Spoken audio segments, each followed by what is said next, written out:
What's up, guys? So today I want to share with you guys my Frost build. It's super simple, nothing too crazy going on. It is like a red crit overguard build. So for those that don't know, Frost is really good at gaining overguard for him and for his team. So let's take a look at what we have for Frost. Starting with the Archon shards, I want to start with them first. We have 5 cast speed. So with Frost, we're casting his 4 a lot, and it is really slow. It is really slow. I could put Taos here, but I just had a bunch of extras, so I just throw in a bunch of normal cast speed shards. If you don't have these shards, I'll tell you how to fix it in the build itself. Or if you want to put 1 Tau or 2 Taos or 2 normals, up to you. Mess around with it. You don't need 5. I just had 5 and I don't want to put anything else on them, so it fits perfectly, right? So let's go into the build. Here it is. Boom. There you go. Nice video. Take care. See you tomorrow. No. So the main thing of this build are augments, right? So we're running double augments. We're running Biting Frost, which is a passive augment, and we're running Icy Avalanche. So what these two do rely on our 4, our Avalanche. So if we hover over Avalanche, we do a long animation to cast, we freeze enemies within our radius, and we armor strip. So 1, we're armor stripping, which is really good. 2, we're CCing, which is also really good. But what else, right? Is that it? So with Icy Avalanche, we're gaining overguard. So every time we cast 4 to armor strip to CC, we're also gaining overguard. And then with Biting Frost, frozen enemies take 200% crit chance and 200% extra crit damage. So because our 4 is now armor stripping, is now CCing, is now gaining us overguard and debuffing enemies, or essentially buffing us to do more damage to them, these enemies are now going to take insane amount of damage. And since Avalanche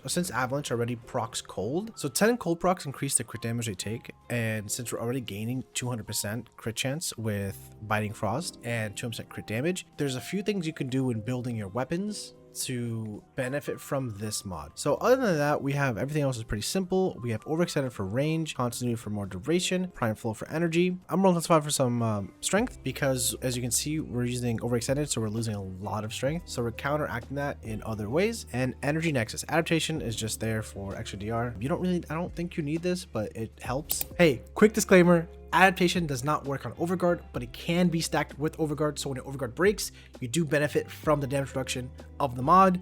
But again, it does not work with the overguard. Thank you. And energy nexus is for energy, right? So why do we have energy nexus? When I was playing with this build, I struggled with energy, which is why we have nourish. But energy nexus was not good enough on its own. So nourish combined with energy nexus gives us a healthy amount of energy regen per second. And then because we're also armor stripping with avalanche, the viral procs from nourish will increase the damage those enemies take. So we got it for one thing, but it helps out with the other thing, you know what I mean? So it's pretty good. And then moving on to our arcanes. So Molt Augmented is just for extra strength. We do need a lot of strength. And then we have one of the new ones from Jade Shadows. Well, I guess not new anymore, but Arcane Ice Storm. So on enemy frozen, we gain 2 ability strength and 2 duration, and it stacks 20 times. So that's about 40 strength plus a 60 from this. It's 100 extra strength. So at max stacks of both, we're looking at 180% strength. Nothing too crazy, but it helps counteract this -60 from overextended, and we get to feel our strength a bit. We don't really need to stack that much augmented to get a full strip from Avalanche, because if you look right now, the armor strip is only 48%, which is really bad. Corrosive projection helps that in the beginning. Same thing with Ice Storm. So augmented, you need a couple kills and it will full strip for you. Don't worry about like, oh my god, how am I gonna get the full strip? It's not that bad. And the more strength we have also increases our Avalanche overguard cap. So the more strength we have, the more overguard we get per enemy, and the larger our cap is. So right now our cap is 12,000, which is not the best, but once our strength gets up there, we're looking about close to 30, I think it's like 24, which is a little bit better. Nothing crazy. Again, it's not like Rhino getting 13 million, but it's nothing bad. Pretty good, pretty healthy. So yeah, so let's talk about Biting Frost. So Biting Frost will give us a crit chance and crit damage. How do we benefit from this? So obviously you can use a crit weapon. For example, I'm using Lex Prime Incarnate. So with galvanized crosshairs. Hey, it's me again. If you guys are enjoying the video or have stuck by this far, consider leaving a subscribe. It means a lot to me. Also, if you guys want to chat about the build or Warframe or anything at all, check me out on Twitch. I'm live pretty much every day, or at least 3 times a week. But yeah, sorry for the interruption.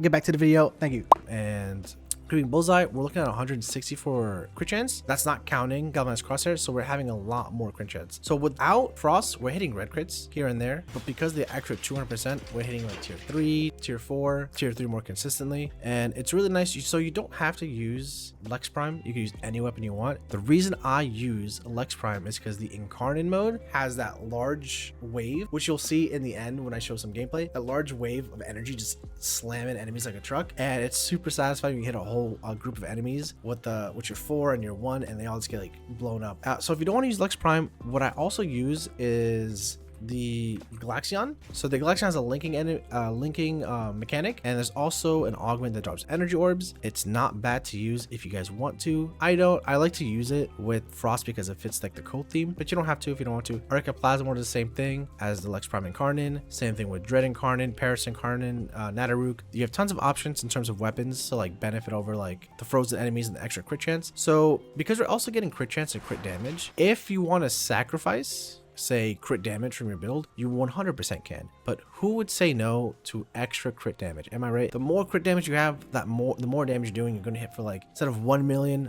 3 million. And who doesn't want bigger numbers, right? So one more thing, part of this build that matters sort of is our companion. So we're using Nautilus. The reason we're using Nautilus is because he has Cordon, which groups up enemies right here, right? But it has a 15-second cooldown. But with the mod called Manifold Bond, whenever you kill an enemy with 3 or more unique status effects, you reduce ability cooldowns by 3 seconds. So if you kill 4 enemies that have 3 or more statuses, it resets cooldown and it just gets spammed and spammed and spammed and spammed. So how are we getting these 3 statuses? Let's go back to Frost. Our 4 Avalanche is proccing cold, so that's status number 1. And then every time we damage enemies or get damage, Nourish is proccing Viral, so that's 2. And we're keeping Nourish up always for the Energy Nexus energy regen, because you're going to spam Avalanche a lot. Like when I say you're spamming it's a lot, you're spamming it a lot. It's your main thing is survivability. You don't have Shield Gate, you don't have Health Tank. Avalanche and Overguard is your main survivability, so if you don't cast it while like, you know, things get crazy, you'll probably just get blown up. But we have 2. How are we getting our 3rd? So I use the Lex Prime, and my status chance on the Lex Prime is 76%. I have Magnetic from the new mod that came out recently, Magnetic Might, which gives you more crit damage, which is always nice. And it has built-in radiation, so even if you don't have this, built-in damage types would be enough to proc like 1 extra statuses. Like as long as you can proc the 3rd status, no matter how you do it. Like Galaxion can do it if you proc like Blast, which I use on the Galaxion sometimes. It can use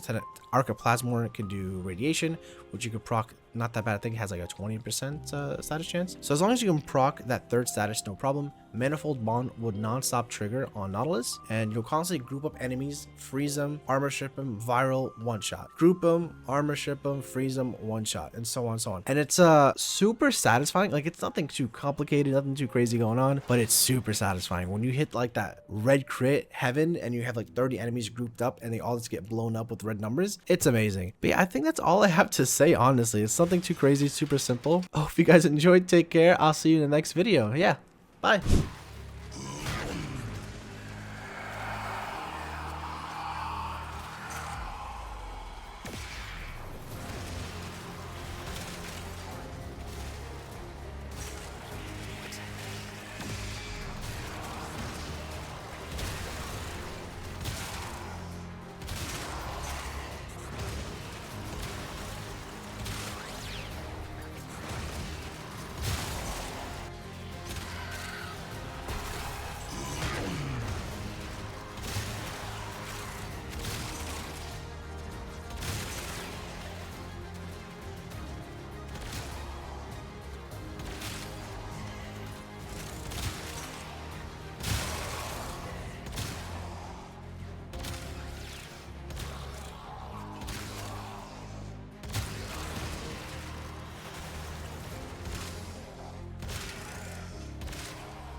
Life support incoming.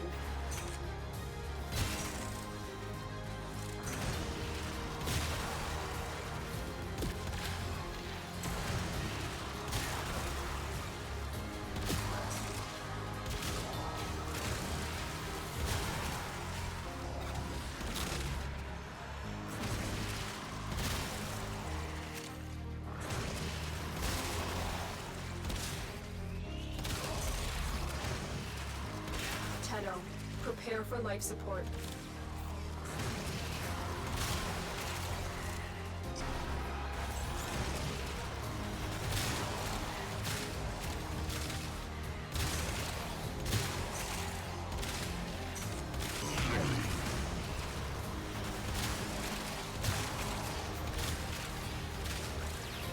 My brothers, did I not tell of this day? Did I not prophesize this moment? I am your